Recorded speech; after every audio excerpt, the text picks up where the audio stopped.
या बॅच वरती त्यांनी लिंक पाठवली आहे 202 लोक ओके येस सर एवढे मेसेज पाठवले We would request our participants to please mute themselves unless they have to ask any questions or they have any queries in mind.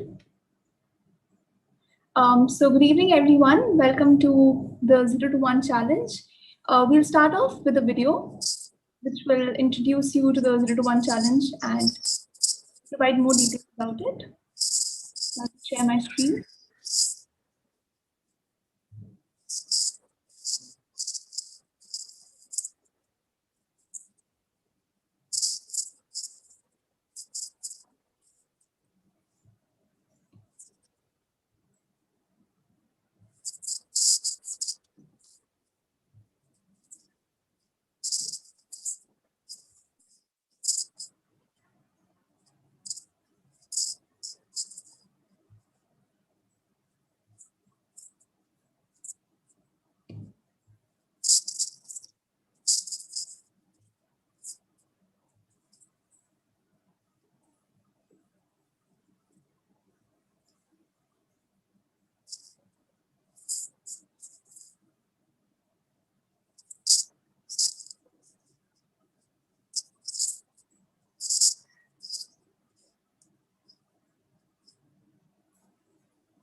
Is there a problem with the audio?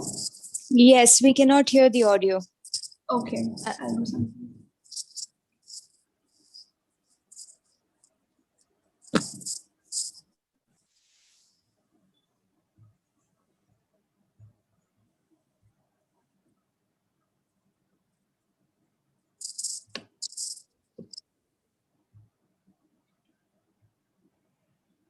I think while screen share option, you need to tick mark on the box below that says share the audio as well. Okay, let me just have a look at it.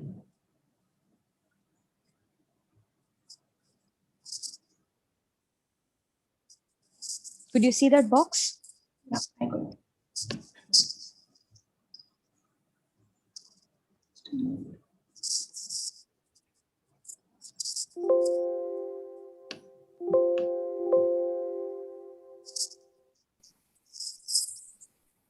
Are you a coach, trainer, expert, or any knowledge influencer? Do you want to convert your passion into profits? If the answer is yes, then you're at the right place. I'm Siddharth, the founder of Mentogram, and my team here has come up with this very innovative 4-week challenge called the 0 to 1 challenge for experts just like you to help you convert your knowledge into profits. Now, how exactly this works? During this 4 weeks, we will guide you step by step to create your knowledge commerce platform so that you can sell and market your coaching programs, your online courses, your ebooks. We'll help you build the platform and help you increase the outreach of this platform as well. And we are inviting top marketing gurus, top coaching gurus to mentor you along the journey. And the best part is that this challenge is completely free. So what are you waiting for? Sign up for this 4-week 0 to 1 challenge now.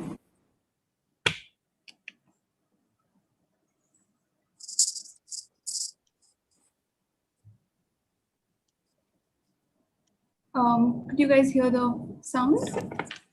Yes, it was. Okay. It was audible. Right. So, just wanted to say thank you to everyone, who joined the challenge. And, we have built this 0 to 1 challenge, especially for expert pool, to help you guys scale your build your knowledge platform as well as, scale your platform. Right. So, we have created this created this particular challenge, to add value to you and your business. And I'm very sure, in the upcoming few weeks, we all will learn a lot of things, from our speaker pool, right? So we are very excited about the 0 to 1 challenge, and would love your guys' feedback on it. Since we are organizing it for the first time, right? We would love to hear from you guys as well, right? Maybe after the session, we can have a form to understand more about your guys feedback on the challenge and how we can improve it, right? So today is the inaugural day for our challenge, right? Our challenge actually starts from tomorrow, right Nandini? Yeah. So it's going to be an exciting 4 weeks, and we hope to add value to all our expert pool here, right? So please ask questions, please give your feedback, and please kind of engage with engage with the speaker that we have today, right? We have Miss Vandana. So thanks a lot, ma'am, for joining us today, and for your time today, right? I'll pass it to Nandini, to share more. Thanks, Siddharth. I hope I'm audible. Yes. Okay. So now let us kickstart our 0 to 1 challenge with me introducing our first speaker, Mrs. Vandana Shah, to you all. So Vandana is the founder of Chrysalis, and she is Global Awards winner, Business Leader of the Year, Executive Coach of the Year 2021, Women of Excellence 2020 by India Achievers Award IAF, along with 101 Most Fabulous Global Coaching Leaders by World HRD Council, and also India's Most Influential Coach by Global Excellence Council. She is also ICF licensed CEO and leadership coach, writer, and speaker, and has devoted over 3,500 coaching hours developing leaders just like you all in government, public, and private sector companies globally across USA, India, UK, Sri Lanka, Singapore, Europe, and others. Vandana is also an official writer for American government. She also writes for International Coach Federation, ICF Global Marketing for Europe and Middle East, and she has been a long-time exclusive columnist for Indian local newspaper CNA Money, and enjoys writing her political views for Midday newspaper as well. Ma'am, thank you so much for coming to today's session. Now, Thank you. summarize today's session for our fellow attendees. So in today's session, Vandana will be talking about the coaching industry, opportunities in the industry, and her entrepreneurial journey. She will also be elaborating on how she overcame obstacles in her journey and how you all can do so too. We are very excited to have you here today, Vandana, and we can't wait for you to share your insights. Over to you. Thank you so much, Nandini. So it's a delight to welcome all of you and talk to fellow coaches, because we all are student and teachers in the same journey together. And life is the best teacher, and we have to become the best students. Business is something which can be very tricky, and one mistake and probably you can go about 10 to 20 to 25 to 50 steps backward. So one thing that I just picked up from Nandini was she addressed me as Mrs. Vandana Shah, and I was like taken aback. This is exactly what happens if you are a Miss and somebody addresses you as Mrs. Business, you do something and somebody else tells you that this is what you do. I mean, you can imagine what happens in the business as well. It's something very similar. So I'm just picking up this point here. Don't take it otherwise. But this is how our business is, especially in coaching industry. People will just come to you for anything and everything. They might take you as a business consultant. They might take you as a counselor. And if your selling pitch is not right, you will be pursued as Mrs. in spite you are Miss. You know what I mean? No, absolutely not. I just picked it because that could be the best starting point as a learning lesson for anybody and everybody who wants to get into an entrepreneurial journey. It's very tricky. You have to be really mindful about what you do in your business. And I have learned with my own mistakes in all these years. It looks very flowery. It looks very glossy. When somebody reads your bio and says, she does this, she's got this award, Vandana is this, Vandana is that. But then what goes behind making it? That's the biggest challenge that we get into our life that we have to conquer. And those stepping stones are, I feel it as those are gold mines for us, because every step is going to teach us something, and we are going to become a better version of ourselves. So let me start with my own journey, because that's something which I would love to talk about.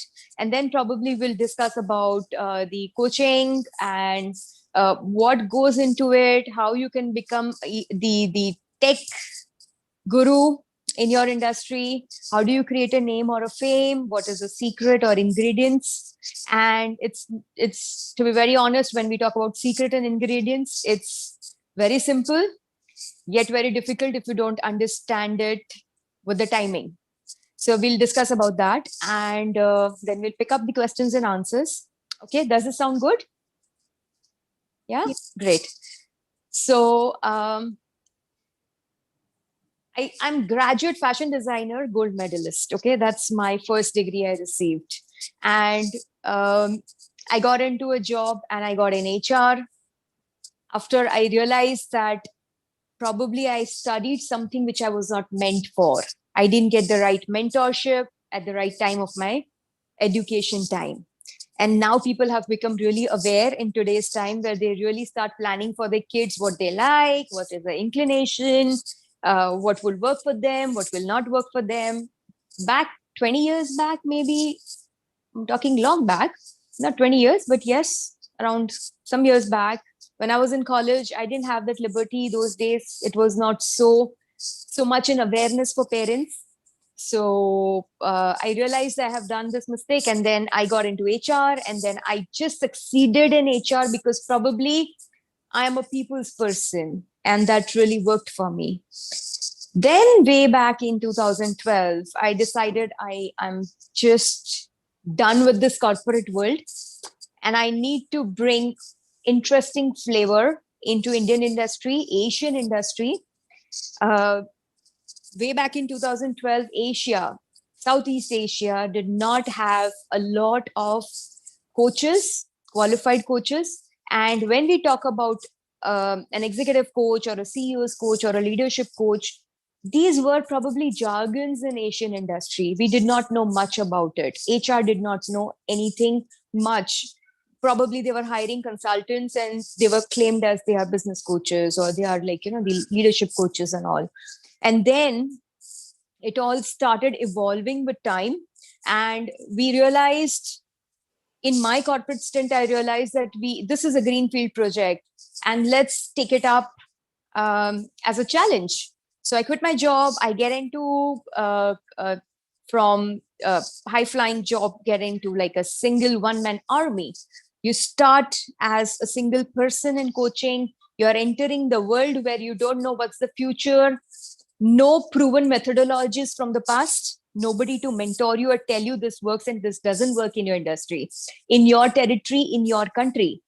So how do you start establishing business? I'm sure a lot of you might be feeling, going through this, experiencing this very similar kind of a feeling right now, where you are feeling, you're going through these emotions of, how do I set up my business? How do I get that first client?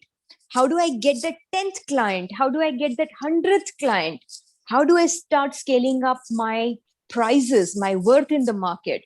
How do I start becoming more and more powerful or recognized? So then I realized, okay, let's get into the first school. I joined my first school of coaching. I learned various types of tools and techniques in coaching. Then I started feeling this is not something what makes you complete, because as you start practicing, you will realize your clients are going to be from various different domains, and then you will need to help them in all those domains from where they are coming. Do you have those skill sets? Are you a life coach? Are you a business coach? Are you a leadership coach? Who are you? What you really want to become? So first and foremost thing that triggered my mind is practice first 100 hours coaching anybody and everybody that comes your way, and start practicing your coaching skills, polish your armors, curate your diamond edges, And then you will realize in those 100 hours, 100 coaching clients, you will start making sense to what is your mastery. Where does your passion lie? Because it's all about driving your passion, and it's not about what is available in the market. Business everybody does, but then they cannot grow bigger and bigger, larger and larger by the days, only because they are not connecting passion with their profession. So you really need to identify where your mastery lies, where your passion lies, what's in it for you. Once you evaluate that, which is what I did, and then I started focusing on that path only. I started doing a lot of research on that path. What if I am meant for corporate? I come from corporate. I want to give it back to the corporate. What do I need to have in me as a coach, where corporates, the employees will start hiring me as their coach? So you start looking at every possibility from your client's perspective and not from your perspective. So you change your perspectives here. You change your lenses of looking at things. Your probably you become the client in front of when you're trying to find a client, and you start seeing from their perspective. So that was another step. And once I started looking at my corporate clients, what they need, what are their challenges, complete last couple of years research I did, and then I decided. Can you mute the person who's, I think I muted. Thank you. So then you start looking for your clients. Then comes the selling bit. How do you start selling? How do you start positioning? How do you start getting your first, second, third, fourth client? And that has to be your basket of references. The kind of work that you do with your first client will give you 5 more clients references eventually. Then second client, he will give you 2, 3, 4, 5 clients. This is how you start expanding your market. How do you start getting that kind of customer base? What goes behind this? So you start looking at your client's need, start getting in the market. I had no research. I had no database. I had no references. I did not know nothing about coaching, selling skills. Everything was so bookish, and all the schools that you go to learn your coaching skills, because I went to 4 schools, including Marshall Goldsmith, and now I'm preparing for my MCC, so the last credentialing in ICF, and you actually realize that everything that schools teaches you is westernized. It might be working in their countries, but not probably in Asian countries. So then how do what works is the bigger question mark. So again, I am curious. I started doing a lot of research, and then I realized that it's all about technology. It's all about authenticity. It's all about making your passion into profession, driving business with conscious, and that is your values. So these were certain things that I started building in myself and started giving it into my business. Once I started creating my business with a lot of purpose, a lot of meaning, why do I want to do this? What is in it for me? Is it that I want to just make money and I want to become a big business in the market? Do I need to attach any other parallel business? Would coaching be able to make me survive only with the single business and I can feed my family? How would it really work? Is it possible? Nothing is impossible. I don't have any parallel business today. It's all about having a lot of patience and trust in yourself. Have a lot of confidence. I have gone through a lot of failures. Client will call you, like I said, people will just call you with various kinds of requirements, but then you have to be mindful and you need to learn to say no. You say no for things which you do not cater to. I am not a business coach. I cannot help you do business. set up your business, get your business going, do all these strategic work, number crunching, balance sheet, marketing strategies. I will create and give it to you. I'm not that kind of a business coach. So when that kind of an inquiry came to me, I was desperate for business. I was desperate for money. Everything was there to elicit that one wrong decision of saying yes to the customer and get that business. I still made sure that I'm mindful of what I want to do, stick to my path, and just say no to the customer. I actually have gone ahead and said no to customers for the services that I do not want to focus on. I sticked onto my path. One of the most critical aspects of any business, whichever business you are in, be it coaching, training, consulting, counseling, mentoring, therapy, psychology, you go any path. You have a shop and you're doing certain business. If you're selling clothes, you are selling clothes. Then you cannot, if somebody comes and says that, okay, you know what, I need some perfumes also with the clothes, you will say, no, I don't sell perfume. I cannot go out and source it for you, but I can tell you which is a neighboring shop where you will get it. Give reference of people. Build your network by referring to people, the right people. The person who went to that right resource would remember you for rest of his life. And he will probably refer you when the right kind of requirement comes his way. Somebody is seeking for that kind of a help. This is how you start creating future funnel for yourself. So this is how my business journey started. First international client was from Ghana, Africa, Tech Mahindra. Then I had another client from Europe. Then my Sri Lankan work started. My client gave me residency for a couple of years because I was traveling practically every fortnight to Sri Lanka from India. This is from nobody journey, from nobody to somebody. This is from that 0 to 1 challenge. And you have to give it to yourself with probably this program. I had nobody to give me the 0 to 1 challenge, which I created for myself. But probably for me, that was 0 to somewhere. I don't know where. I kept it open. Sky was the limit for me. And I was open for failures because this was my journey I had chosen. Nobody had directed me. And I already had a very interesting, my college days failure with me, which was a good lesson learned. So this time I was fearless when I took that bold step, that I've already had experience of making mistake in my life, be it my own or because of somebody. No blames to anyone, but probably I was destined, and God probably would have given that to me. Failures are probably lessons that one should learn, pick up best practices from there and implement in the forward parts of your life. So this is exactly what I did.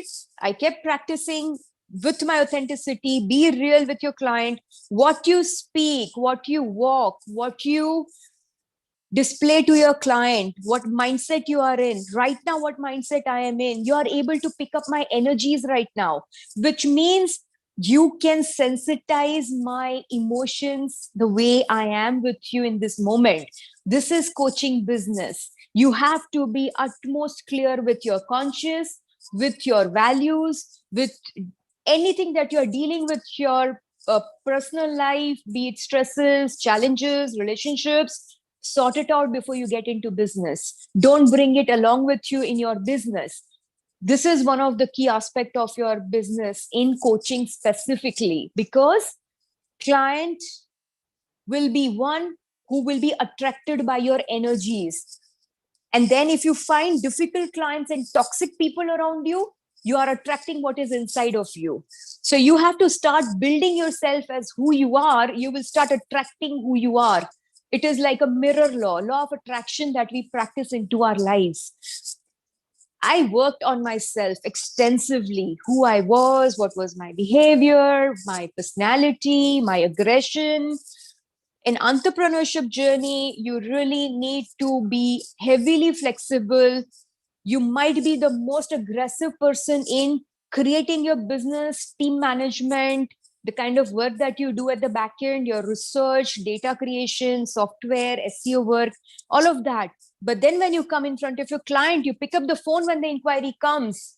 You have to switch with your tone, your mentality, your equilibrium, your contentment, everything about you has to completely have a switch. This is business. This is how you do coaching business. And that is where you start dancing in the moment. You dance in the rhythm, be in the rhythm.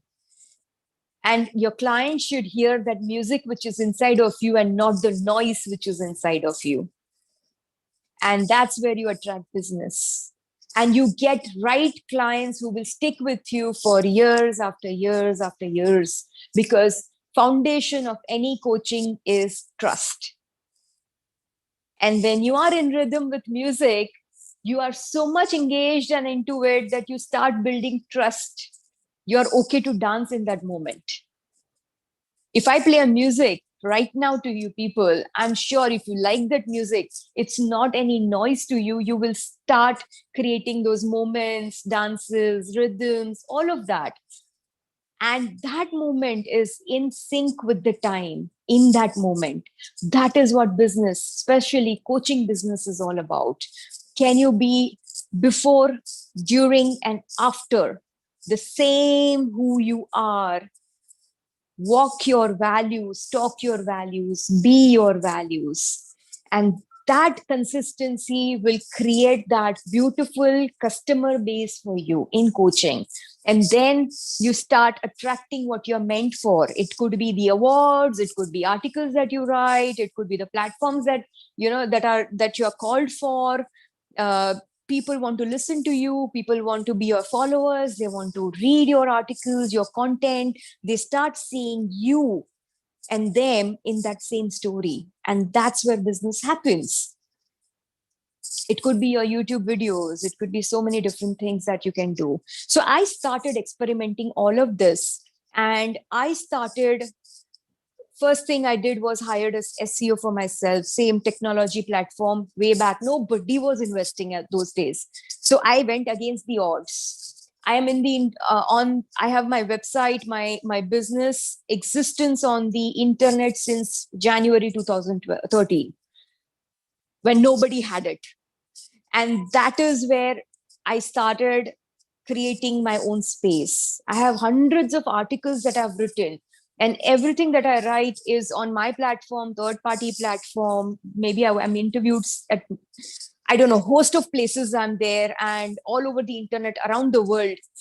This is, you voice your inner feelings. You talk what you are meant for, what you feel is right. Voice your inside and not what client wants to listen. They want to read, they want to understand. It's not their story, it's your story. Everything has to come from within. Start writing those articles, start creating those videos and contents which you feel you believe in, that language you believe in. Everything has to be so original. It has to be yours. Do not copy to anybody. World is full of people who like to copy, tweak, rewrite, reword the entire content, but reader is intelligent. Your client is very, very, very intelligent. So if you want to create your brand and your position in the market, you want to stand out in that entire space. Like everybody is wearing black and you are wearing gray, not white, but the gray, and you just stand out with a different tinge of black. So that is something that you need to do, and it has to be your own genuine, authentic creation. So I started working. Everything that I did was all my own stuff. I don't go out and talk to people, ask them. I had my own personal coach. That was the first thing I did when I got into the business. Every coach should have his or her personal coach till the time you at least establish and set up yourself, because like I said, you need to clear your conscious, your aura. It has to become like a magnet. Wherever you go and stand, people want to come and see you. You are the charm, you are that magnet, you are that piece of cake that everybody is eyeing at.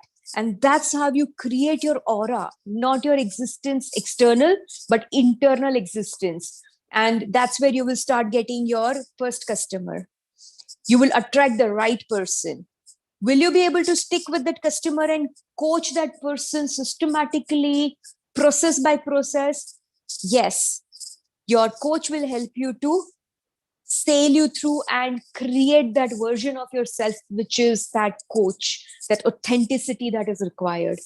So I had my personal coach. My coach really helped me to curate and create that authentic me, empowered all my values that I have in me, helped me to recognize those values which were missing in my life. And probably that would have been the blind spot for taking my business to different heights. And it would have someday, somewhere, in some form, will come in my way without my knowledge, and I will not be able to recognize what it is. And it's very easy to become stagnant, not stay focused, and you get those negative feelings, those depriving thoughts at times, because you are an entrepreneur. Who will keep you engaged? Who will keep you motivated? Who is going to put that salary every 26th of the month in your account and you'll say, oh wow, I'm safe for the coming month? So all these things are not going to be there. So who is going to motivate you? You yourself.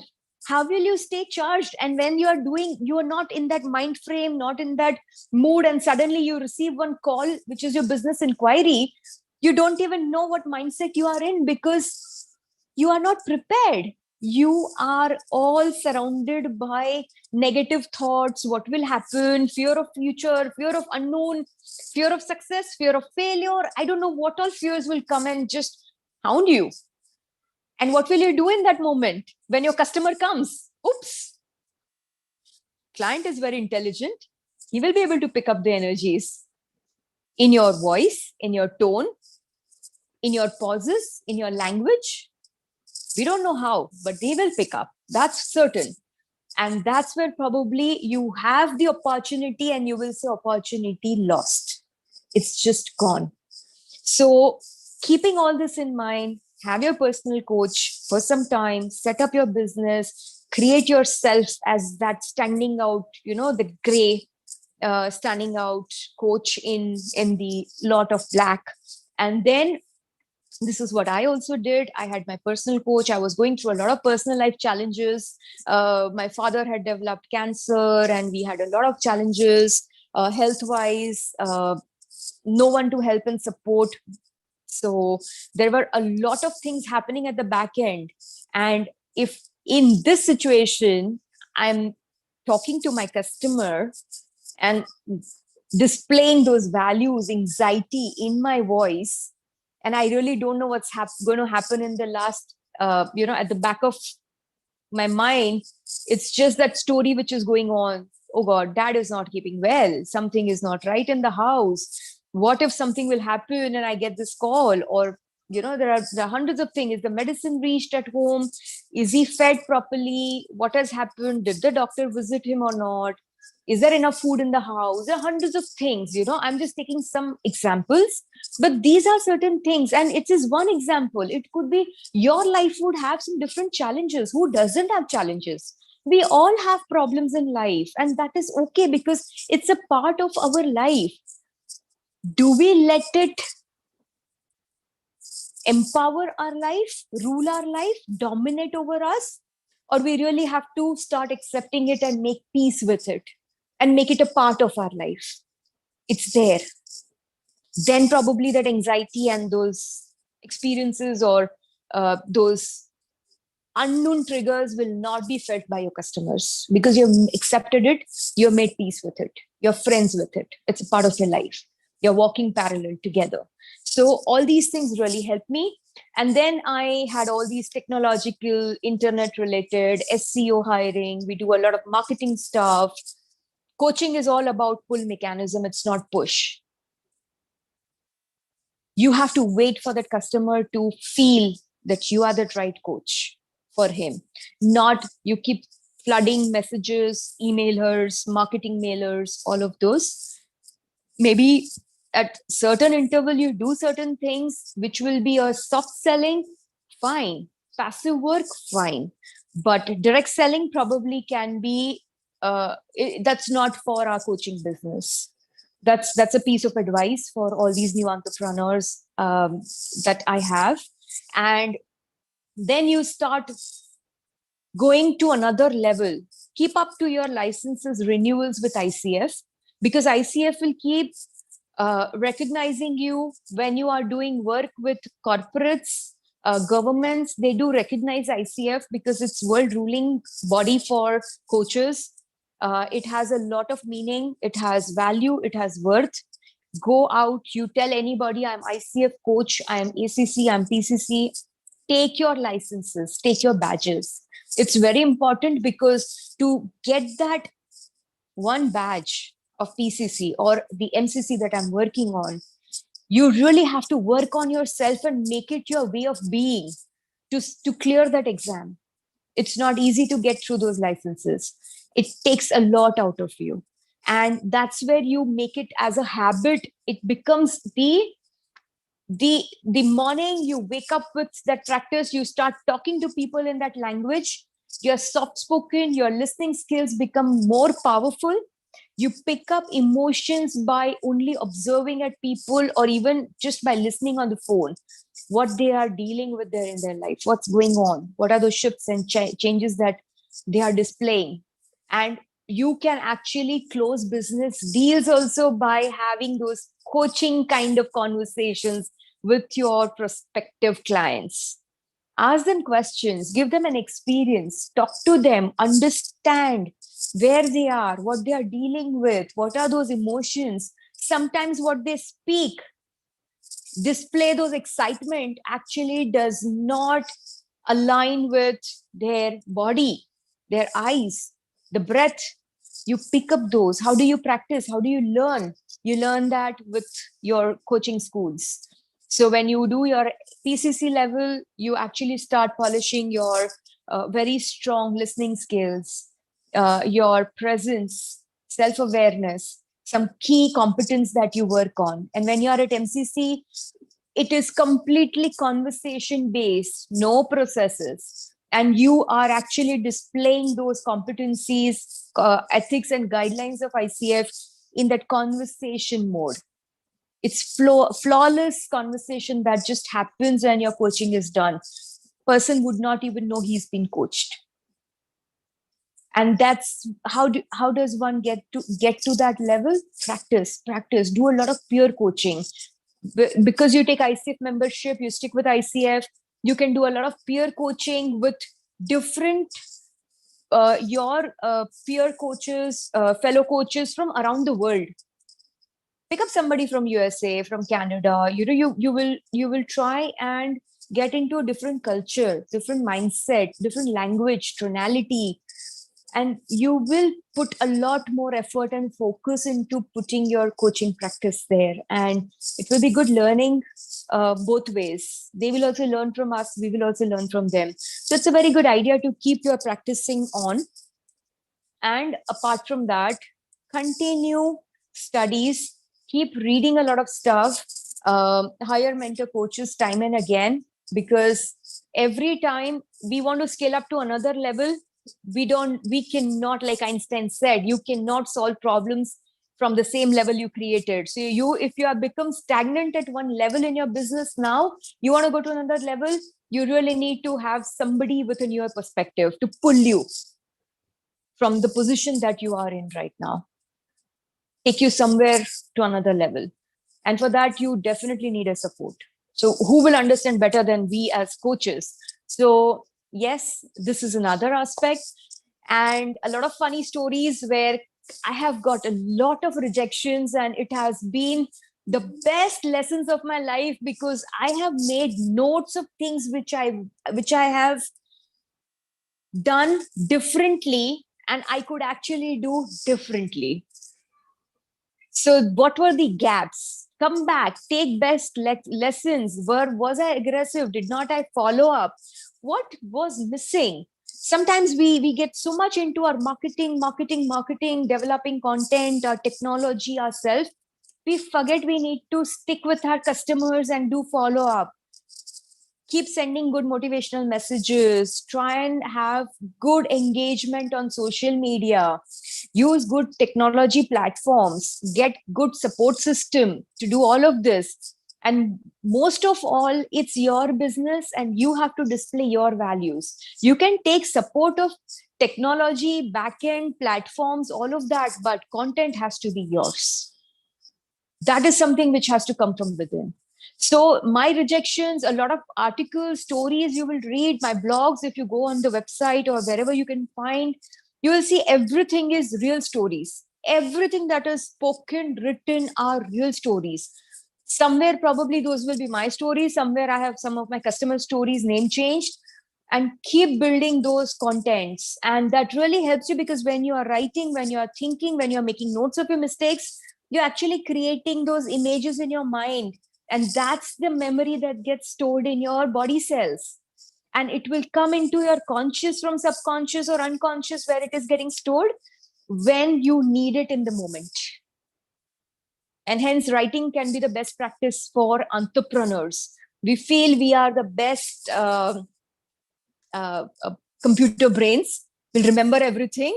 There are too many things to do, but maintain a small diary. Write everything. Go by the process. Create very, very strong system for yourself. Be disciplined. Create small habits. This might sound a lot. Even I was overwhelmed initially when I had to do everything single-handedly, and I was going, I did not know where my day was starting and when it was ending, and when again like sunrise, and it's like, oh my god, next day. It's a little too much. And that's the fun part of being an entrepreneur, right? So that's how our life becomes. We don't know what is Sunday. We don't know what is Monday. All we know is we are in business.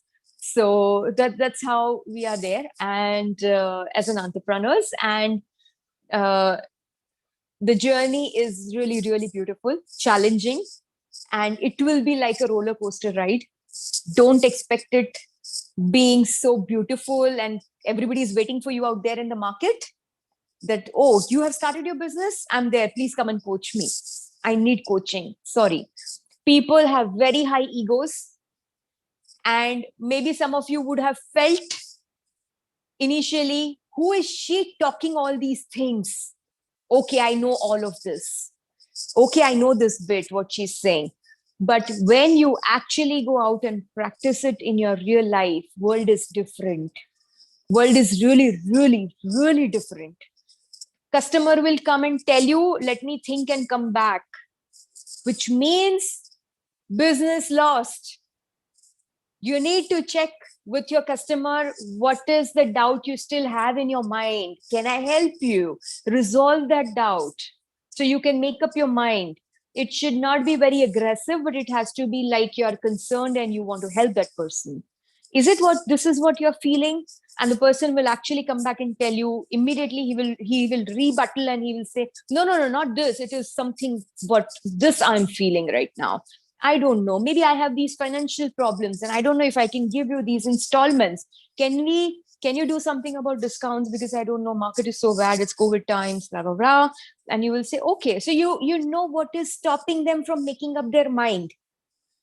This is how you do interjection and close the call with a confirmation.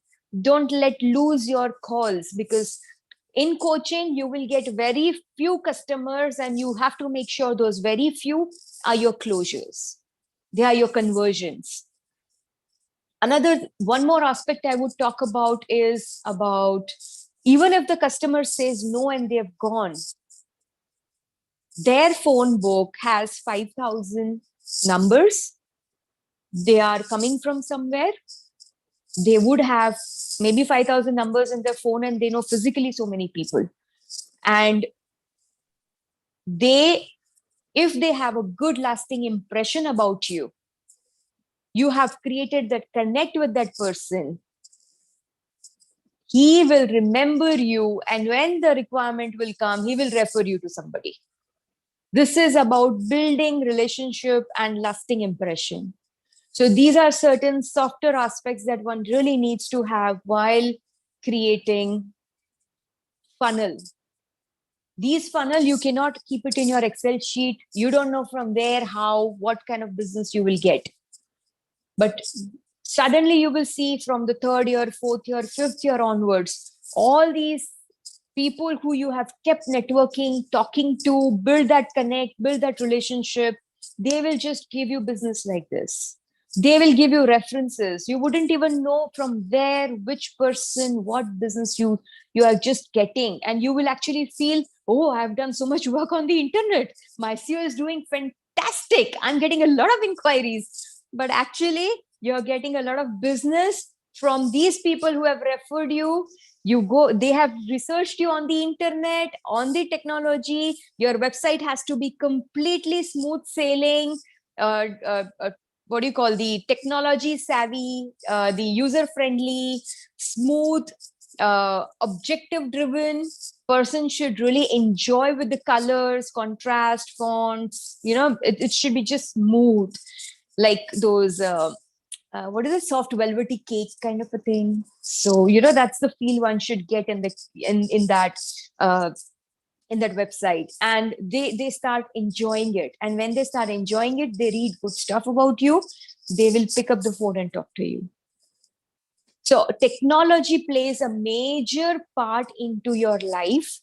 And I entered in that area when nobody was existing from at least Asian market.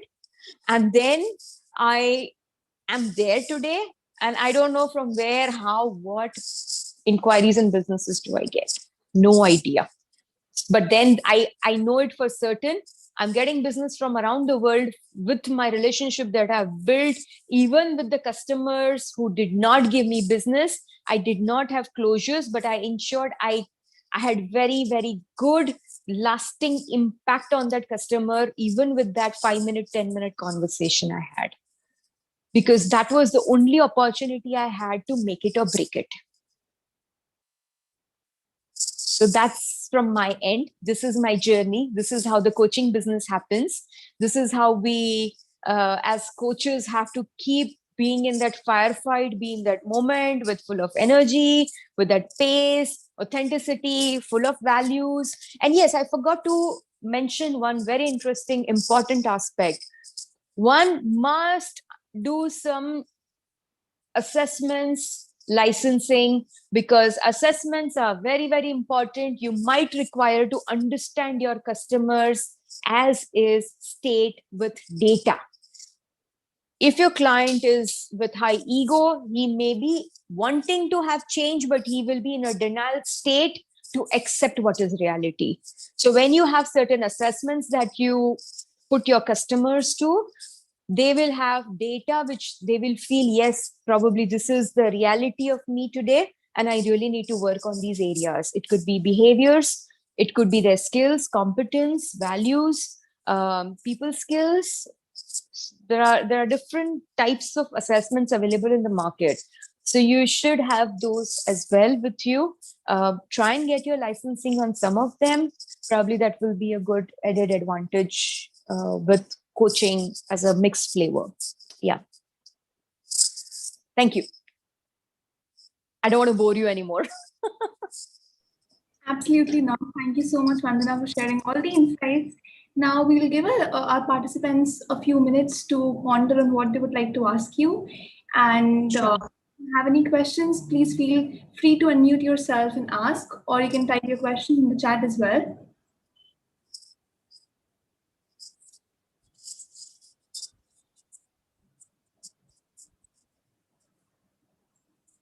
To all our participants, we really encourage, if you have any questions, please unmute yourselves or type it in the chat.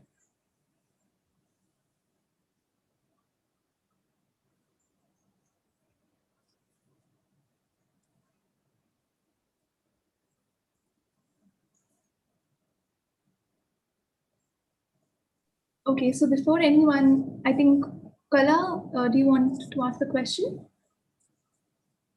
I just saw you unmuting yourself.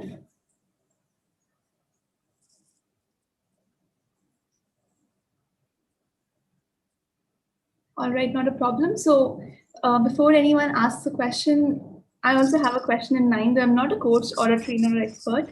So ma'am, how do you handle the different kind of people? Like, I mean, isn't it a little intimidating or challenging to come across so many kinds of people? And how do you kind of comprehend how to handle different kinds of people in your journey? Interesting question. You don't see this same. Not 5 fingers are same, which means no two people are same. You really have to pace with your client and be very, very good listener. Client gives you a lot of clues. Slow down. Like if I have to understand Nandini with her body language, with her tonality, I can actually understand what kind of a personality you are. And for this, probably, if you have ever heard about DISC, it's dominant, influential, steady, or compliant personality. Which are these? Where do you fall? Are you too critical kind of a person? Are you too much of a dominating kind of a person? Like I see you, Nandini, as probably somebody who is a steady and influenced kind of a person, a combination of these two. I'm not too sure which would be the dominant category, the primary style of yours, but you like to take leadership charge, you like to talk to people, and hence probably you have taken up this role of doing the host work. And also you would like to be very competent with the timing and the data. So you would like to read. You were quite observant of picking up if Dr. Kala has unmuted herself 1 or 2 times. Was she trying to ask the question? So this displays me your personality type. Now, exactly if I know what kind of a personality you are, it will not take more than 2 minutes for me to become your best friend. Because I know what I need to provide you to motivate you to like me as who I am. This is how you handle different kind of people. When you are talking to somebody who's talking too fast, who is having a voice like me, a little stronger voice, dominating kind of a voice, authoritative, or somebody who's assertive, who's doing a lot of gestures with hands, is definitely a dominant personality. Talk to them to the point, talk to them, ask them very systematic question. They really respect and value their time. So, make them feel that their time is very, very valuable, and give them maximum that you can in the lesser time. They will feel very happy and they will start liking you. This is how you handle different kind of personalities. When you will start working with somebody, let's say, for example, you want to work with somebody in Europe. Europeans are, they will talk something, they will do something else at times. They will not display a lot of emotions on their face. They are very silent in terms of, they talk little slow. They don't talk like we Asians. So when I have to get into my business with them, probably I will have to talk little slow. My communication will go at a little slower pace.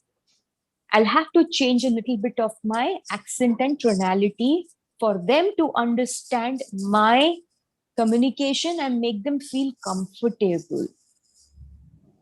Now, if I was talking to somebody in Asia, because we have maximum participants who are from Southeast Asia, I can actually take that liberty of being myself and talk in this space. I'm talking little fast. We all Asians, we talk little fast. You look at Japan, China, even Sri Lanka, they talk faster than Indians. So probably we are a little slow and we need to increase our pace. So this is how you handle different personalities. You have to start understanding who they are, how are they behaving. That means what kind of a personality that person would be. And then based on that, you do your communication, conversation with them. It will be quite easy for you to connect with them. So this is how you handle different personalities, even difficult ones. Exactly. I absolutely agree with what you said. It's very important to analyze the client and like take a step back and ponder on what they want from a coach or trainer or expert, and then provide them accordingly. And there's a question from Piyush in the chat. Although he says it's answered, but still I'll just read it out. Is there any follow to deal with difficult clients or process? So if you would like to add on to this question. So when you talk about the framework or dealing with difficult clients are those who either have, you do not make that good connect with them. They become difficult clients for you, or they don't align with who you are. They become difficult for you. Nobody is difficult as such, but he or she becomes difficult for you because you start feeling disconnected with the client. Are you able to understand what I'm trying to say? Sometimes what happens, there is a client who is asking, who talks numbers. Let's say Piyush himself, if Piyush wants to understand, what is the data, how many failures you had, or how many of them actually you could convert and change. If that kind of a question comes, I might start getting little uncomfortable and I'll say, what kind of a difficult conversation I had in today's event, because I'm a dominant kind of a person who is completely about speaking, talking, doing business. You are talking number and data analysis with me. I am not a left brain person. My logics just do not support me. So I will start getting a little uncomfortable probably. So that is how I start seeing difficult customer is somebody who do not taste with your personality, or you are not able to adapt yourself to their personality. They become difficult people.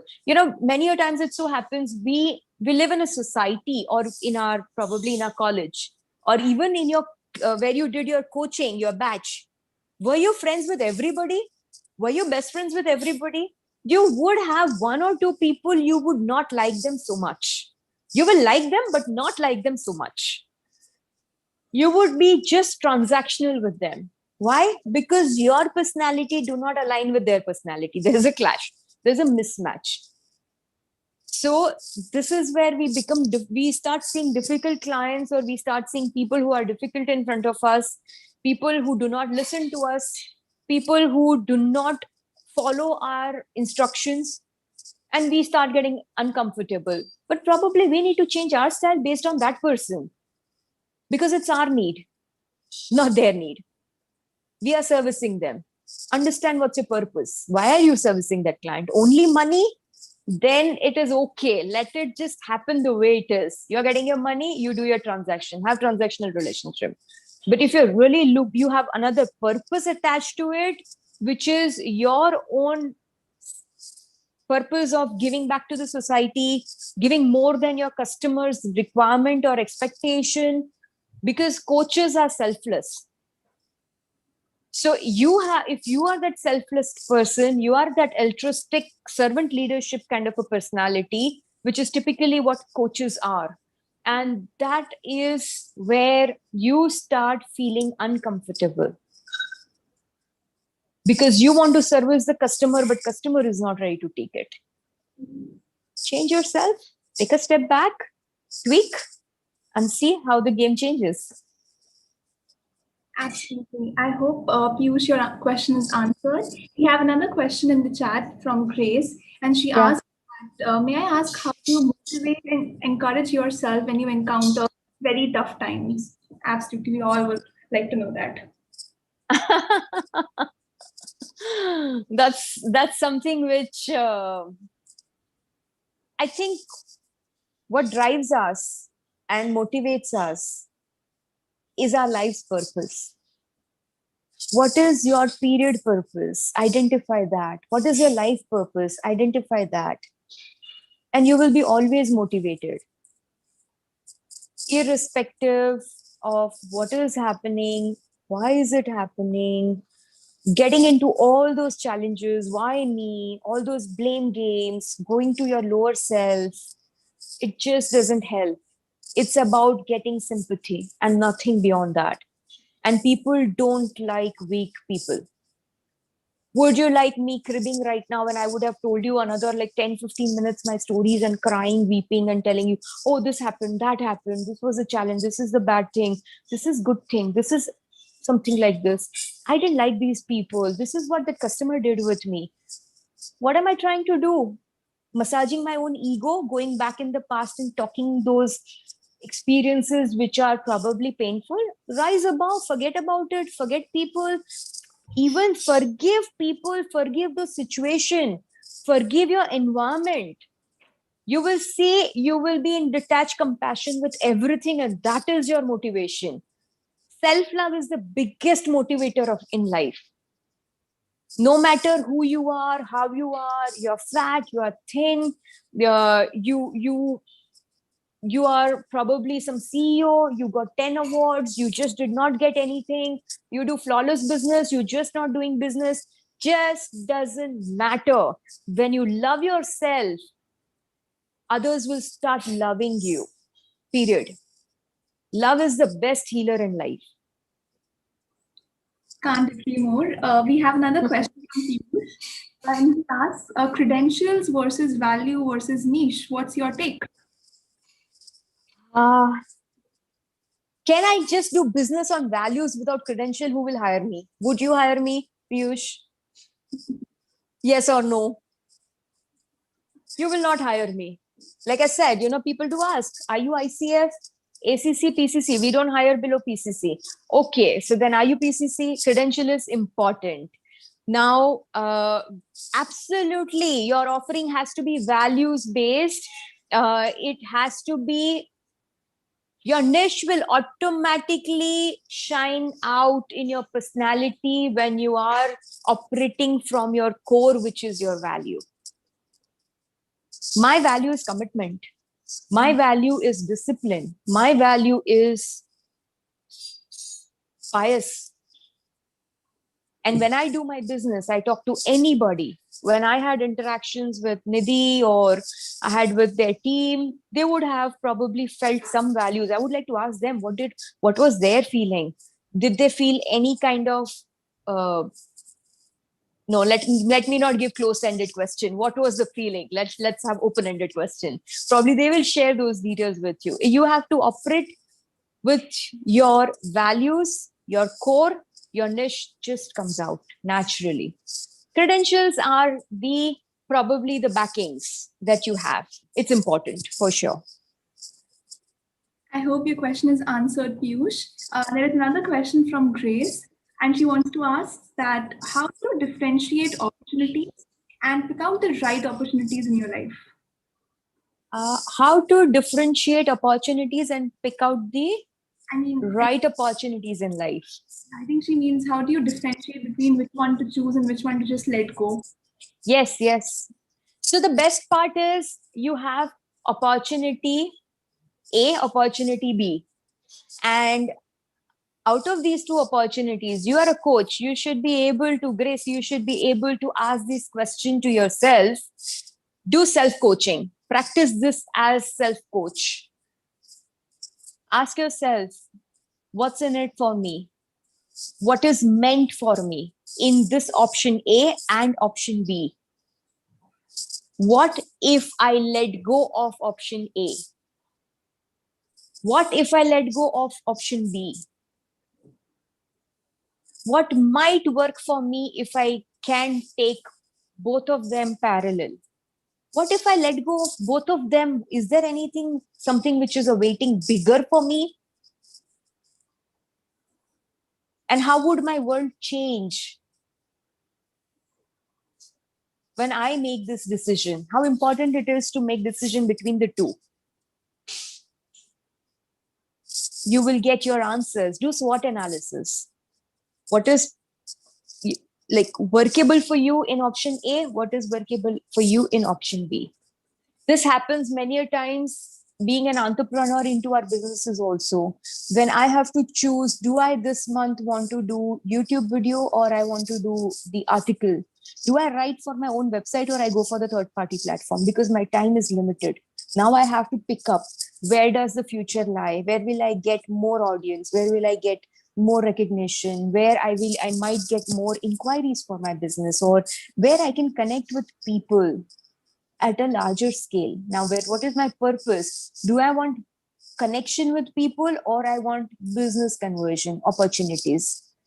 And then based on that, I will choose where I have to go, YouTube or I have to go blogging, my own website again or third party. So this is how you make choices. YouTube never gives you business. YouTube will give you brand building. Absolutely. There's another question. It's how do you start the journey of carving your career path amidst all the doubts and risks?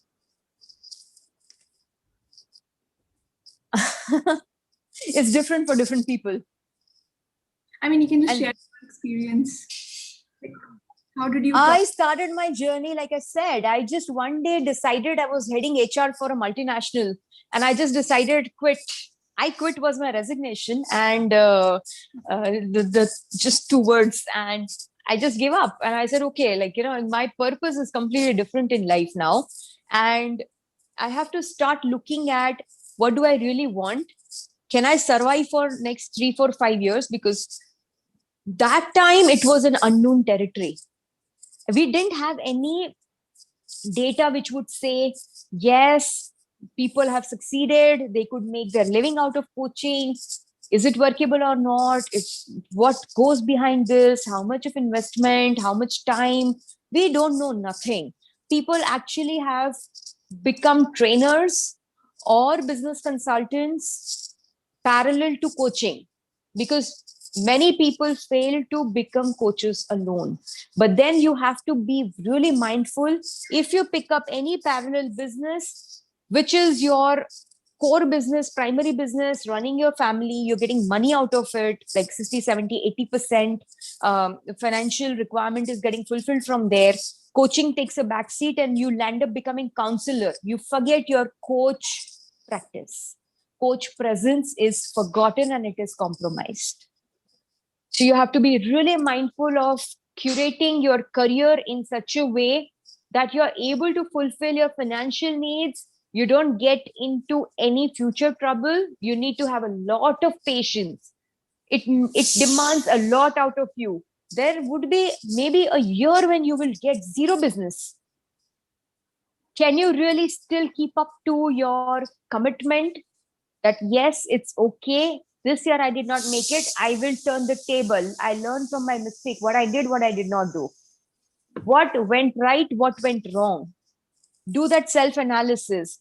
These are the times when you really need to have a coach, so that you are creating your journey in such a way that there are minimalistic chances of failure. You are selling coaching, so first thing is you should have a coach for yourself. Absolutely. Ma'am, one question which I had in my mind was that as a Sure. coach or trainer or expert, it's extremely important to have a magnetic personality to get in like clients and I mean, like make them stick to you, right? So how do you manage that and how do you build this aura you were talking about so that people naturally get attracted to what you do and stay with you? Values. You only live your values. You talk your values, your authenticity. You should not have an armor or a veil around you, which you become so artificial that makes you feel as if you are not the real person who you are from inside. Your outside and your inside is completely different. You will never be able to become that magnet. If you look at a piece of magnet, what do you think? That iron is only inside and not outside? It's one entire piece, inside, outside. It doesn't have double coating, any separate coating. And that is what magnet is all about. You have to become that magnet, which means you have to become that one solid piece, no layers of anything else. And that's where you start attracting. What are those layers? Those are your anxieties, your fears, your ego. It could be your unknown territories. You don't know nothing. I don't know what questions will come today in these 2 hours, what people will ask me, and I don't know nothing. I won't be able to answer. And imagine I come and I sit over here smiling, and then suddenly I see, oh, I don't know the answer. How do I address this? What happens next? So go and become music for people. Don't become the noise. Yeah, absolutely. So I guess people can see the book kept in your bookshelf and they're very curious about it. So Grace is asking that, do books play a huge part in shaping how you are today? Yes, it does. It does. You should come to my office sometime, those in Bombay or in India. You will find a huge library of books. Now we are in lockdown, so I'm at home, but it's books are my best friends. And when you work with the CEO clients, you work with leadership clients, they all are your best friends in that journey, because every time you will see they are reading some book, you are reading some book, and you pick up the phone, or even sometimes your messages over weekend, and you're just exchanging those WhatsApp chat, and you're like talking about some topic in the book that you've read, and how it can just benefit that person in his business or in his journey. And books are something, and there is an art to read the book. How typically we people read the book? We'll just pick up the book from a shelf and we'll say, wow, I completed this book in 2 days. I completed this book in 7 days. Speed reading, mastering that art, flawless, superb. Okay, what was the essence of this? Can you tell one story out of this? Okay, what was the next story? You will tell me the first story, but the next story, caught. You don't remember anything next. So how do you actually, it's not about books, but it is about the content in the book. It's not about how fast you read, but it is about how much do you internalize that reading.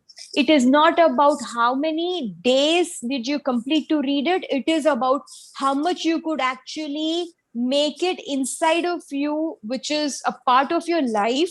You experimented something out of it and you made it a part of your being. It becomes a natural habit in you. Can you do something like that? I'll give you one I'll give you one example. If everybody is okay, with your permission, I will tell you a real life story of my client. He came to my office when the lockdown had opened, and since he's not too much of the digital world coaching person, so he loves to come to office. And he came to office, I think this was somewhere around in January or February. We didn't have it, we had eased out the lockdown and all in India.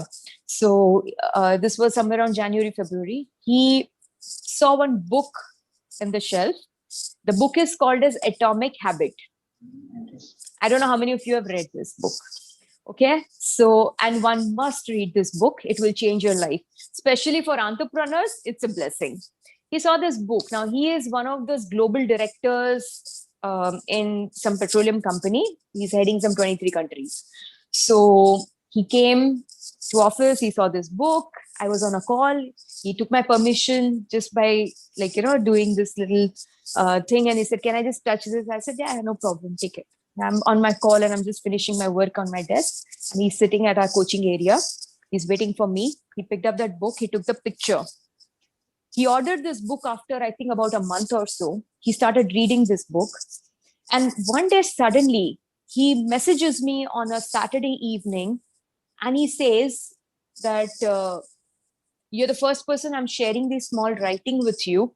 And these are my Saturday musings. People have those Monday musings. He has those weekend musings. So he's sharing it with his friends and clients and teams and everybody on WhatsApp. This short story, 1 minute story, he started writing. He's never had a writing skill. He started writing it. What is he writing? He's writing his kitchen story because he was very fond of cooking. And he realized after reading this book, it has changed his world upside down. He used to go and cook. He thought, it is my passion. I'll make it my profession after retirement. I'll take early retirement to set up my food business. All these dreams and strategies, all that is going on since some time. And being his coach, I know about it. And I've been always giving it like, okay, it's okay, still time. It's okay to cook dreams in dreams. It's okay. Let it be. Let's focus on our business when we are into coaching. So this person writes his stories, those 1 minute stories, every Saturday he started writing, where he's actually seeing the transition in himself, where he used to cook initially thinking it's his passion. Now he realizes that in spite of doing so many exercises, he's not losing weight, and he is also just going in the kitchen and cooking because he wants to eat. And there is no control. Let me keep tasting it, keep cooking it, tasting it. I'm feeding people. I call people over for dinners, parties, because I'm very good at cooking and I will splurge myself. So this is something where he had his inner desire of eating and he was fulfilling it by cooking for others. But hidden agenda somewhere at his conscious mind was different, and subconscious was something different that was ruling him. This is the power of books. Pick up right book. He took months to read it. We are in the month of June. This message had come to me in May. Imagine how slow, steady, reading little bit, you go back, internalize, go back, implement it, then start reading again after 2 days, 3 days, 4 days, 5 days from where you left. And this is how book reading habit has to be formed, and not finishing the book in a day, 2 days, or a week. That's not how you learn. I guess there's a very good point there. What we normally do is just take a book and finish it in like 2 days or 3 days max. Yes. Taking time to understand what the book is all about is really important. And we have another question in the chat from Sujeet, and he is asking that how could you price your service, especially as a beginner? Yeah, absolutely. That's a very good question. I started my coaching business. Before that, I need to answer these questions in different way. Ask yourself what's your worth. Your customer will pay you only what is your worth, you feel is right, not what you feel the customer will be able to pay you. But you cannot have your worth which is unrealistic. You have to be realistic with the real time, the market, the situation, your competition, and your credentials that will back up your pricing. So if I was an ICF just started, I would have started with probably 2,000, 3,000 rupees per coaching session. If I'm an ICF ACC, I will go up to maybe 7,000 or something. If I'm an ICF PCC, I will. Okay, now for everything, I'm giving these numbers, which are probably just the start. You get the license, you have these many numbers of hours of coaching. Who are you coaching also matters a lot. And then you will start having these prices that can go up to ₹1,00,000, ₹1.5 lakh per session. Depends who you are coaching, how many years of experience you hold, and what you're bringing on table for your customer. And create kind of a package. Understand. See, when you are very new, you will not be able to assess whether how many coaching sessions the customer will need, your client will need. But any coaching, we know you don't get results immediately. To go at a deeper level, to see those 70-80% transformation where the change has happened and it's a permanent change in the person's perception and his perspective. He starts looking at things with different perspective. His world has changed. So you have to be making sure that your coaching sessions have to be at least 6 to 7 sessions. Your results it will start displaying from first, second session. But you know it. Your customer will be still confused. Coachee is always confused till 3 sessions or so. Then he starts becoming bilateral thinker. He will start making sense of things. He will start seeing those changes. He will start having better and quicker ideas, what to apply, what not to apply, what will work, what will not work. By the time you have reached 6, 7 sessions, you are very good with the customer. They start driving your coaching sessions. You will see initially the coaching session that happens in an hour and a half or so. It gets done in hour and a half, 90 minutes will actually get done in 30 minutes or less than 30 minutes. And then rest of the time, you're just chit-chatting with the client probably, because if in Asian countries, it's all about, how much time I'm getting is my return on investment. Irrespective work is happening or not. I mean, absolutely. Like the price is what we think we are capable of, and then accordingly we price our sessions. Or and Grace here is asking that what is the golden rule of being a successful coach? I would like to hear from Grace because she is a coach now. I think she has already done the ICF. We have all ICF students here. So, Grace, would you like to unmute yourself and tell me what is your golden rule to become that successful coach for yourself?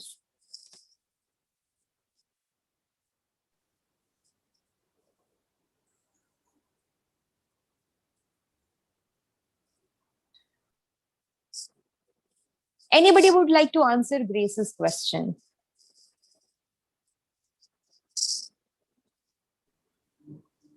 Okay, who is the person who actually listened to Vandana's story and could skim out what was Vandana's golden rule to become that successful coach? Let's see, how was your listening skill?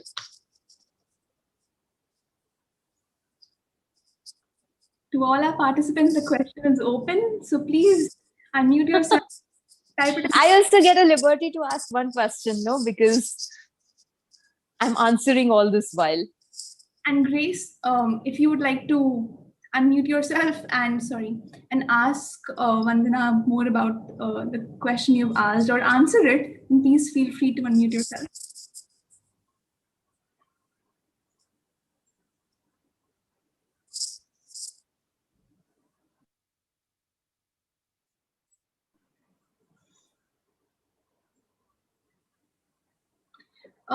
Okay, so I'll go first.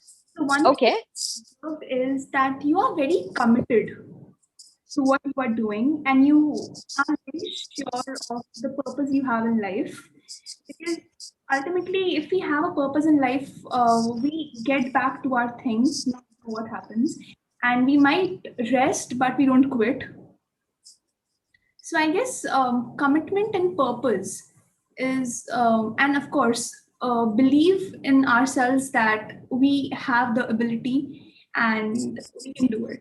So I guess those three things I could see that shining in you. I hope you resonate with them. Of course. There is one more thing which I believe as the golden rule, and I think that takes over everything, is your authenticity. Be who you are. Ultimately, what you're doing with your client, you are showing your client who they are. Show them their world the way they see their world, not the way the world is seeing them. Are you able to hear me now? Okay. So not able to, you are showing your customer how they see their world, and then you show them how the world sees them. And that's where the true authenticity comes out. So first you have to understand you see your world the way you see it, and then you show the world how you are seeing your world, and you actually start seeing from the different perspective how others are pursuing you. So when you know who you are, everything else becomes immaterial. You don't have to struggle in life. You don't have to manipulate. You don't have to show different faces, or you don't have to become very artificial or poised, or you need to really be scripted or something. You have to be you, and everything falls in place. You will be fed what you are meant for. Authenticity plays a major role. You're authentic, you automatically, your commitment will be on top of the game, because you know you cannot lie to yourself now. You have to stay commitment, no excuses tolerated. You have to know your purpose. When would you know your life purpose? When you're authentic, you're genuine, you are that honest, transparent person. You are you. You know what you're meant for. Are you doing coaching just to give back to the society? Money will follow on its own. Money will become a byproduct for you. I never started my career for money. I started my career as passion, and it I don't know when it became profession. I still don't know. And I'm just driving my passion. Today also, if you ask me, I'm just driving my passion. It's not become profession for me. Money is just a byproduct for me. Absolutely, that's one thing which we all can connect to. So we'll keep the questions coming. If any one of you has any questions, please unmute yourself or type it out.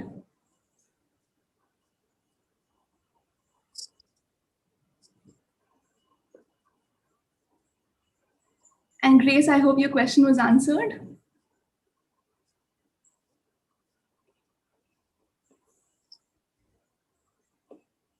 Yeah, it was.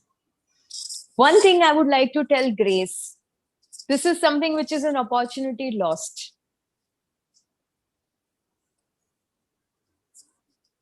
As a coach, you should always come up and grab the opportunity to talk. You have to become little outrovert.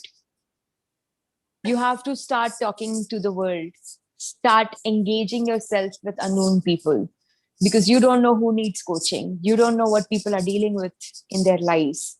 Probably I would have hired you as my coach if I would have liked you.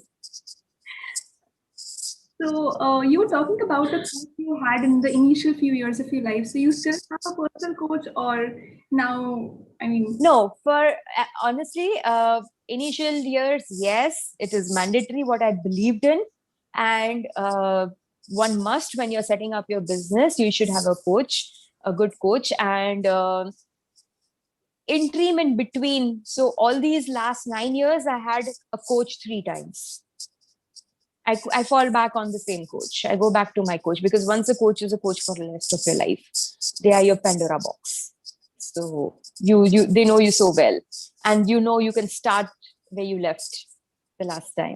So it's very engaging. You become best friends, and you connect very well with each other. And coach is always selfless. So it's been like 3 times so far, and now I have a different mentor for my MCC.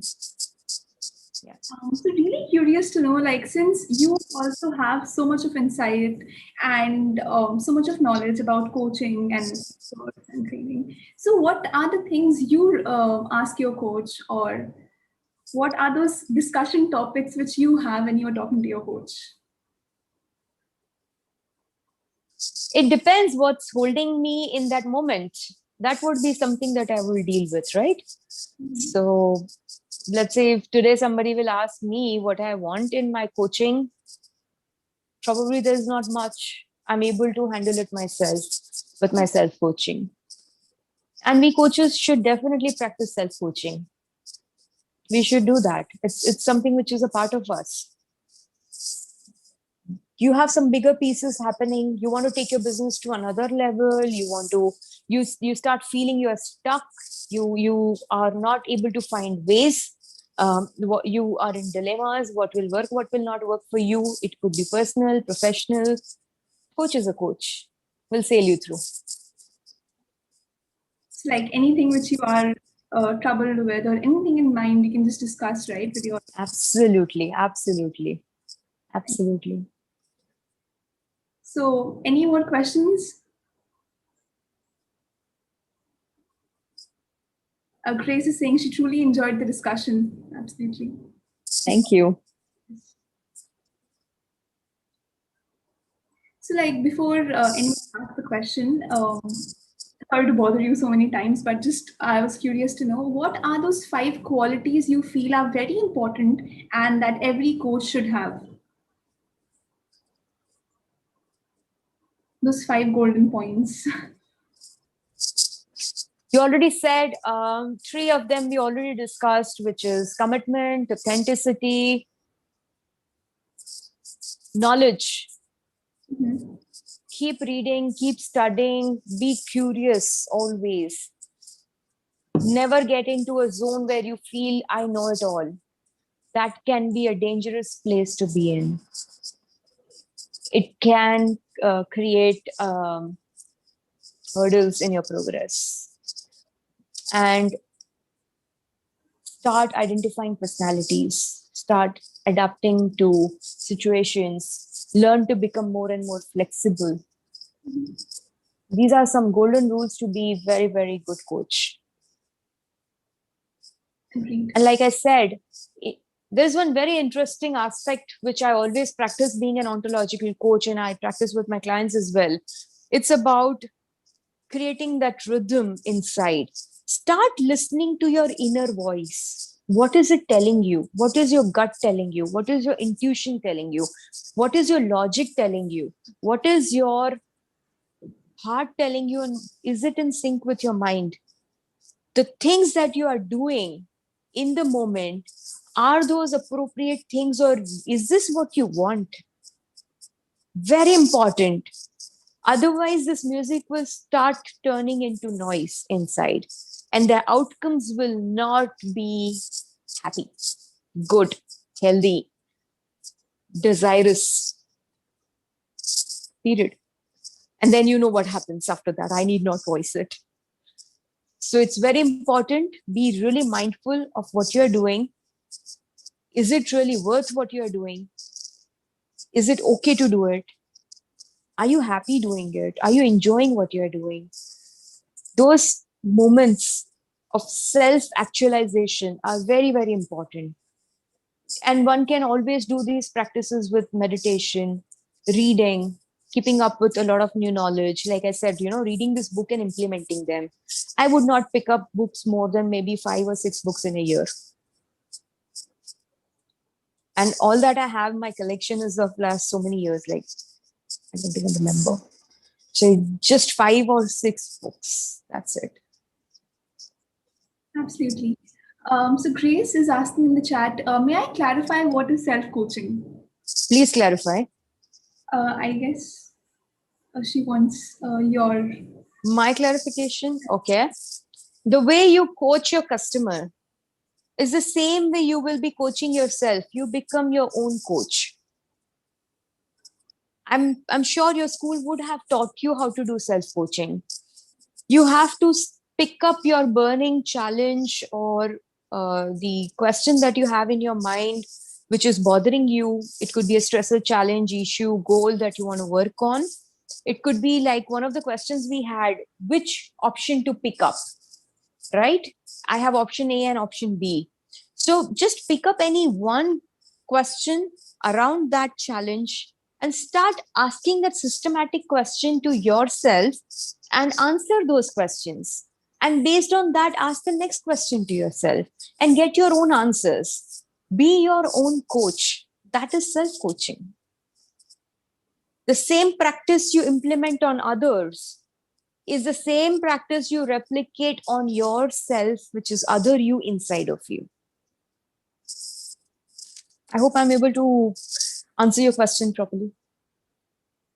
Grace, is your question answered? Yeah. So we'll give our participants a few minutes to ponder on what they would like to ask you.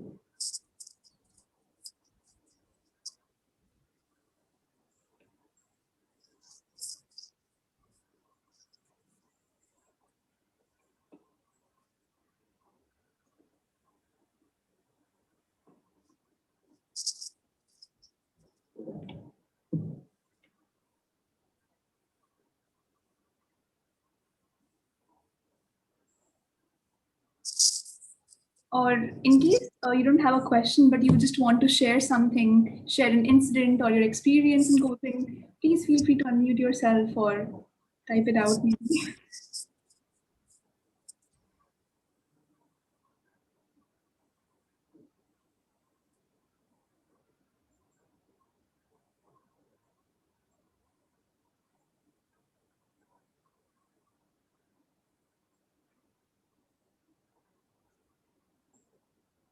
I guess we are good. So our session has now come to a close. On behalf of Mentorgram, I would like to thank Vandana for conducting the inauguratory session of our 0 to 1 challenge. We all are truly enriched by all the insights you shared, and I'm sure our coaches, experts, and trainers cannot wait to implement them all. We would also like to thank all our coaches, trainers, and experts who spared time out of their hectic schedules and attended today's session. This session wouldn't have been possible without you all, so thank you so much. And we sincerely hope you found what you were looking for in today's session. And we have more of such enriching and insightful sessions lined up all along this month, with one tomorrow itself.